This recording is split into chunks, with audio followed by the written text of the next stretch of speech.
The Great Migration was the voluntary and regional movement of 6 million African Americans from the countryside of the southern United States to the urban northeast, midwest, and western United States from 1910 to 1970.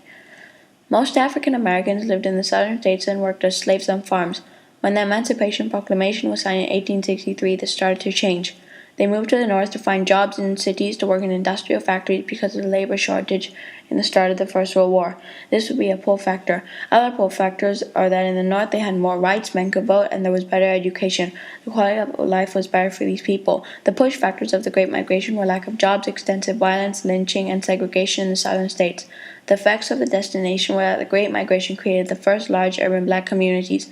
The Great Migration was very different to the forced and international migration of Afghan peoples during the Soviet invasion of Afghanistan from 1979 to 1990. The first major difference is that the Afghan migration is forced because the people were refugees escaping a violent war, and so they had no option but to migrate to Pakistan and Iran to become refugees. The total number of refugees was a mind-blowing 6.2 million people. This is half of the world's refugee population. The push factor was danger due to war and national insurgency.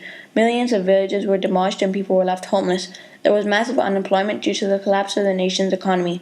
The pull factor was that refugee camps were being set up in neighboring countries by international organizations to help the Afghans. Safety in these camps was also a major pull factor. In my opinion, both migrations had positive and negative impact. The Great Migration has positive effects on the destination because African Americans were looking for jobs and helped expand the economy of the northern states. Both migration has positive impact because they improve the quality of life for these people. The negative impact for the Great Migration is that there was racial discrimination because so many people migrated in a short period of time.